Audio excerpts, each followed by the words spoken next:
Welcome everyone to True Real Estate Horror Stories. My name is Mike McNamara, your host, and today I have the pleasure of introducing a very close friend of mine, also a business partner, Blake Guinn. Hey, thank you very much for having me, buddy. Absolutely, man. Thanks for coming on. Wow, full circle on this, huh? I know, it's crazy. Started off with audio and you helped me. I was your very first one. You were my very first one. And so I'm excited. We're actually going to retell that story because now we're doing video. And I think it was a really good learning lesson that we both learned in our career and both had to go through. Yeah. And yeah, so tell everybody a little bit about yourself, how long you've been in the industry. Yeah. So Blake Guinn, I have been in the real estate industry for probably close to 15 years between being a realtor and title and escrow. I'm native here, second generation. And we got a lot of family history here. So our whole team is, except for me. Yeah, but so, you're minus one. Basically. Yeah. But yeah. But so, you, Zach, Sierra now. So. Yeah, it's a good. So I'm happy to be with this team. We're really excelling right now. And it's nice to be uncomfortable on some of these things that we're pushing ourselves to do. Right, with the shift in the market and everything. That's shifted a lot. Yep. So tell me, let's give a little history. Talk about your client, the type of property they're buying, things like that. All right, so I wrote down some notes because it's been a while. Okay. So I got this client from Floor Time back when we were at Coldwell Banker. Yep. And so Floor Time, for everybody who knows, it's a call that comes into a brokerage, and then the brokerage just hands it out to the agents that are on Floor Time for that time. Yeah, I had signed up for that time, and I got it. They were a couple living in Seattle, and they were going to be moving here. Okay. So they had flown down once before, so I did get to meet them, but everything else was all virtual. So every time we talked was via, phone, text, or FaceTime. So a lot of the homes that we went and viewed was literally just taking a phone and walking around like, what do you guys think? Yeah. Really learned how to use the phone too through FaceTime on like, here's the flooring and choosing certain things. Yeah. So we finally found a home in Spanish Trail. I'd been on the market for like almost a year and a half. Yep.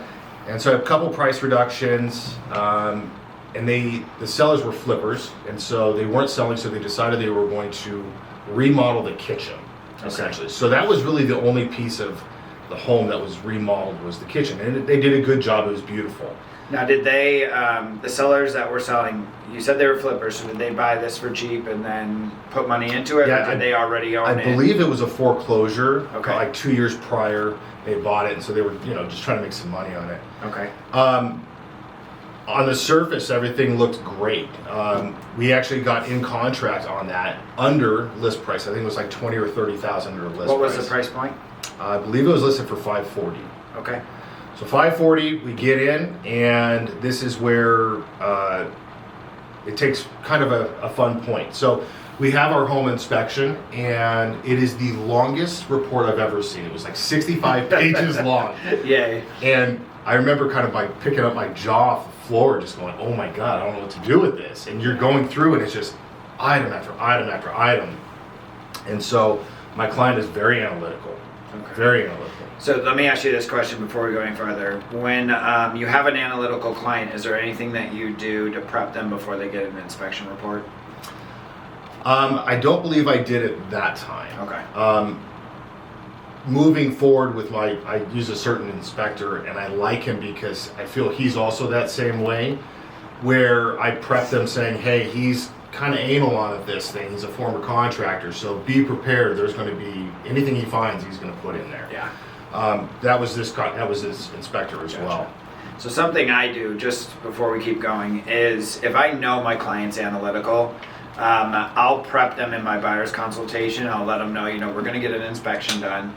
And I kind of let them know how many repairs that we usually want to ask for roughly, 5 to 10 repairs. We'll be very careful of going over that. And the reason you want to be careful going over it is because if you give a whole laundry list item of repairs, typically a seller is just going to pick all the small stuff, right, and they're going to leave you with all of the big items. Yeah. And so my goal is to try to get all of the major items taken care of. I do prep my clients for that, saying, hey, there's going to be a laundry list of items, no matter even in a new home. Yeah. We're really looking for big ticket items Yeah. You know, like one time I got one, the toilet seat was loose. Yeah.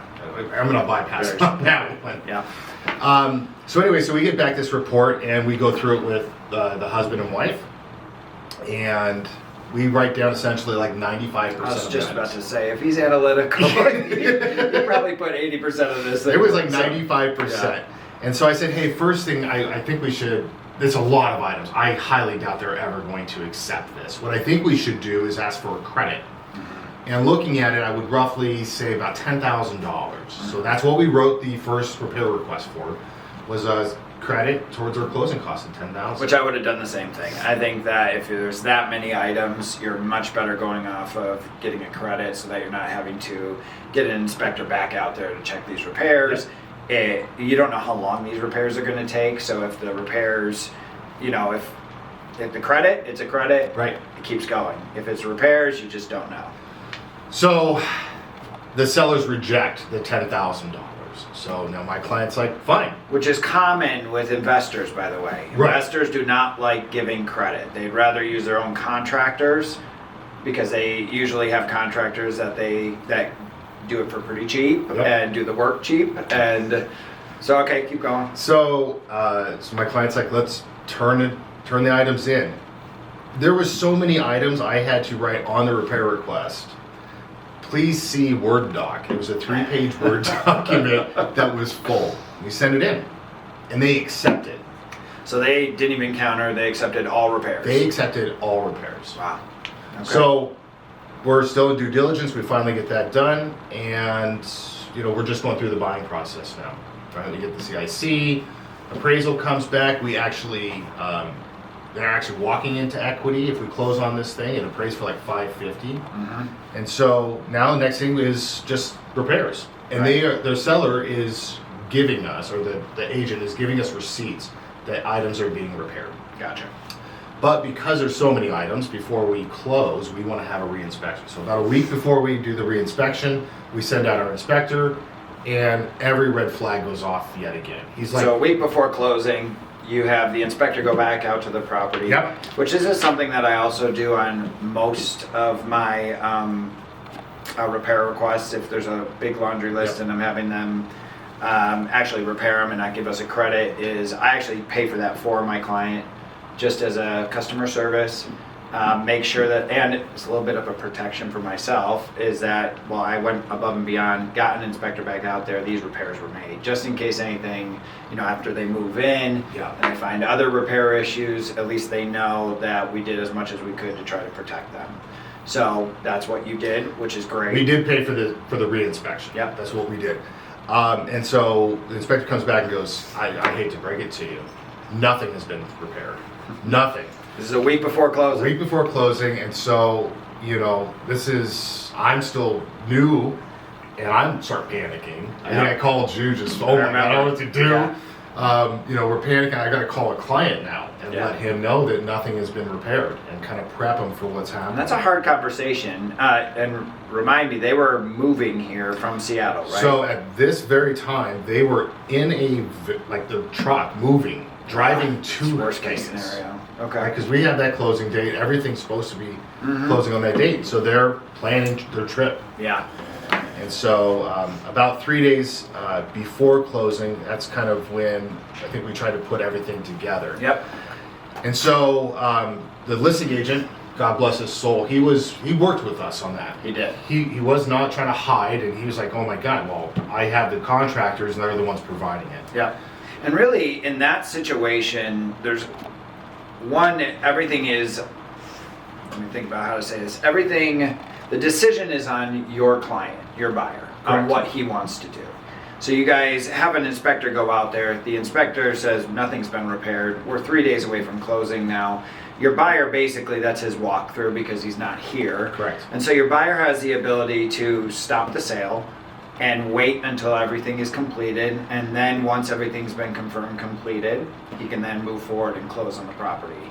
Or our situation of what he did. So what we did. I had to go back and go through the file and see exactly what we did. But essentially, our clients, since they're driving down here, they would have nowhere to stay. Right. The seller is not willing to pay for a hotel. They're not wanting to stay in a hotel. So our plan initially was, let's close on the date, Yep. have the clients move in. And so then on our addendum, we essentially said that escrow is going to withhold $10,000 of their net proceeds. I remember that. Yeah. And it'll be released once repairs are completed, and we had a specific time that I think it was. I was gonna say I think we gave them like a week to 10 days. So they withheld 10,000. Yep. We gave them a week to 10 days to get the repairs done, and if the repairs were not confirmed to be completed by that time frame, then the 10,000 that was withheld would be given automatically to our client. So, yeah, so that's essentially it. So let's just say they repaired the water heater, which that was one of their items that they were supposed to do. Right. We would release, say, $2,000. Yeah. Hey, they were supposed to repair the electrical panel. They never did. We would release, say, $1,000. So whatever they did not complete within that time frame, the remaining balance would be signed over to the buyers with no signatures needed. Correct. In my opinion, that was the key to the addendum. That's what saved everything. Absolutely. We were able to close on the property, the client was able to move in, and the client was able to watch the repairs being done to make sure that they were done correctly. So that's the thing. So they accept that. The buyers move into the house, first time they've ever seen it. And now they're going to micromanage the repairs. Which I'm okay with. I'm I'm fine happy about it. Yeah. I'm fine. But, Yeah. this is now extended about 15 days past, when we close. Yeah. So all in all, with all the repairs that they ended up doing, it was about $10,000. Yeah. So in hindsight, for the sellers, they probably should have just given us the credit rather 100%. than extending this thing and it being Yes. just an utter disaster. Completely agree. So I think that the key for agents to realize in that addendum is the release of that 10,000 without a signature. yep. Because a lot of people will just write in 10,000 to be withheld in escrow upon completion of repairs per the inspector. The problem is if the inspector does not complete, or when the inspector goes and he doesn't, and a repair is not made, to release that $10,000, you need to have the signature of the seller and the signature of the buyer on a document. And if the seller doesn't want to sign that form and says, no, I did what I'm supposed to do, then your client is still out of luck and still has to handle the situation without any money coming. So by putting in that verbiage, I believe is key to really protecting. Yeah, absolutely. I totally agree. Cool. Anything that you do differently now when dealing with this type of a situation? So thankfully, I haven't had this type of situation. Well, that's good. If you did have this If I did have this situation, I would probably micromanage the transaction and communication a little bit more. Okay. On something where there were so many items that we're asking for repairs, I would probably say, hey, Mike, let's do a walkthrough this week. I just want to make sure, because my clients are not in town, so I need to make sure that we're managing the project, and you probably should be managing the project as well. So let's meet up once a week at the property, do a walkthrough on this. Yeah. Just to make sure we don't run into anything like this. And even if the seller's not willing to meet you, even you just going by Absolutely. and double checking to make sure these certain repairs are being done, I think is a good Yeah. change. And I probably, so like with the water heater where they said it was repaired, I probably could have made a simple call to the company Right. and just confirmed it rather than getting a receipt. Right. So those are some of the things that I would do moving forward on it. Yeah, and at that time it was, I believe, just you and I, right? It was just me and you. So now, Willow Manor has a whole team. We have Sierra, we have a transaction coordinator, so we have some other people that are now stepping in and doing those updates Right. and checking in on those items just to make sure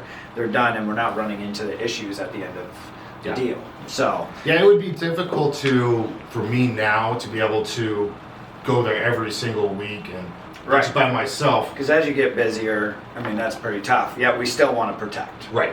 So that was a complete disaster within 3 days of closing, and it ended up being fantastic because they're my current clients now. We had listed their house previously, and unfortunately they had some things go with work, so they didn't. But it was because I took such good care of them during that time that they trusted me to go back. Right.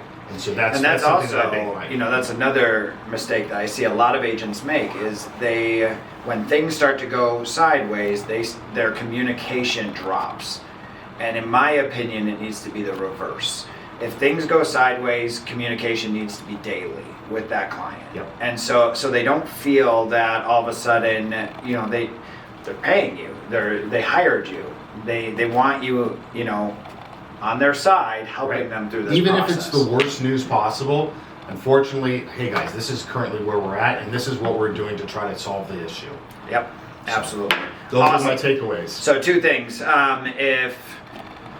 If you were to recommend a book to new agents, or or a book that's helped you in your career, what would it be? Oh boy.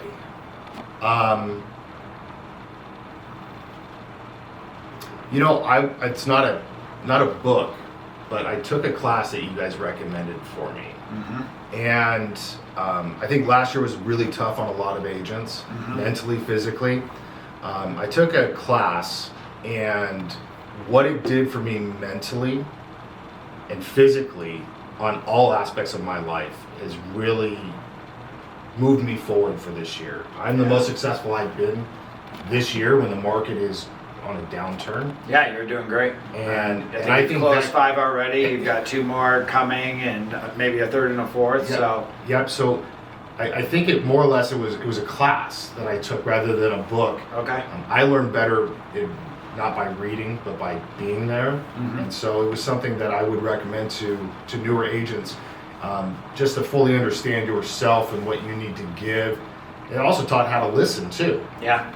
So the class is, or it's PSI. PSI. Or some people call it Psi. And there's a few different levels to it. There's Psi Basic, which is a weekend course, Right. which I recommend everybody to take. And I've done it myself. Right. And then, if you want to, you can go on to Psi 7, and then you can go on to men's leadership and women's leadership. Right. This is not an endorsement. I'm not trying to sell Not at on all. it. No. But it is a class that really changed my mindset, and I think a lot of it was on how to meditate. I do meditation in the morning and the evening now. And My business doubled after I took this weekend course. So just so everybody knows, my business right now is currently doubling. Right. From taking the class in, I believe, in November. I think that's a good recommendation. So that would be my recommendation to new agents. Cool. If somebody wants to find you or contact you, where would they go? So you can find me on Instagram, just blake.guinn. I'm on Facebook, it's the same. So if you're looking for me, you can just type me into Google, and I'm over the first 3 pages. Sweet, man. Well, thanks for doing this again. Yeah, I appreciate it, Mike. Awesome, brother.